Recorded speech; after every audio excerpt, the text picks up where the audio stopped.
नमस्कार, मेकिंग महाराष्ट्रामध्ये आपल्या सर्वांचं स्वागत आहे. बारामती नगर परिषदेची रणधुमाळी सुरू असताना आपण पाहतायच की अनेक प्रभागामध्ये वेगवेगळ्या पद्धतीने प्रचार सुरू आहेत.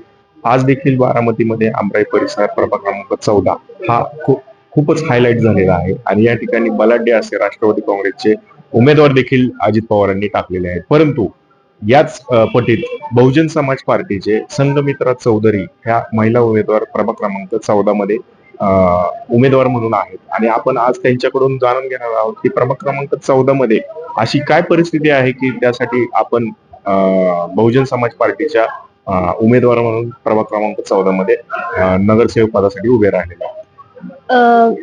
तशी गरज तर सगळ्या युवकांना राजकारणात लक्ष द्यायची, कारण बाबासाहेब बोलले होते या देशाचा युवा आणि सुशिक्षित जर या राजकारणाकडे दुर्लक्ष करेल तर जो इथला अशिक्षित वर्ग आहे तो त्यांच्यावरती राज्य करून देशाची गती थांबवेल.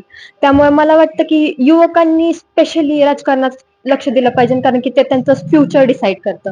प्रभाग क्रमांक 14 मध्ये असंच झालं. एक 21 वर्षाची मुलगी जर त्यांच्यासाठी निवडणुकीच्या रणांगणात उतरून त्यांच्यासाठी लढायचं बघते तर ते कुठे ना कुठे लोकांना देखील प्रेरणा देते की जर ही मुलगी करू शकते तर आपण तिला प्रोत्साहन दिलं पाहिजे, तिला पुढाकार दिला पाहिजे, पुढाकार देऊन तिला मत दिलं पाहिजे आणि तिला काउन्सिल मध्ये पाठवलं पाहिजे.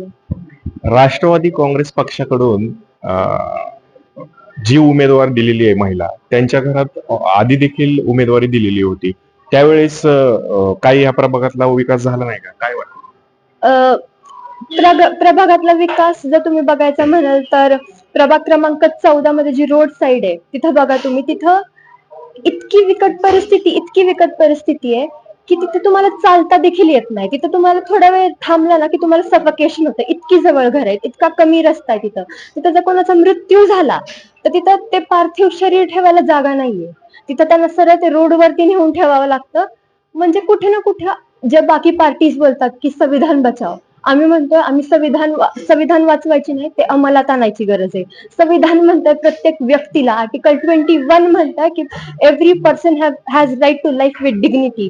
सन्मानच भेटत नाहीये. मेल्यानंतर देखील सन्मान देते आपलं कॉन्स्टिट्यूशन, पण हे आम्हाला भेटतच नाहीये. कुठं ठेवतोय आम्ही आमचं पार्थिव शरीर? रस्त्यावरती. मग प्रभाग क्रमांक 14 मध्ये ही परिस्थिती त्यांनी स्वतः जाणून घेतलेली आहे. या ठिकाणी ते स्वतः राहायला देखील आहेत आणि नगराध्यक्ष पदाच्या रेसमध्ये बहुजन समाज पार्टीचे काळूराम चौधरी हे त्यांचे वडील देखील आहेत. त्यांनी स्वतः हे प्रभाग क्रमांक 14 ची परिस्थिती पाहिलेली आहे. त्यामुळे हे सगळं काय ते सांगत आहेत.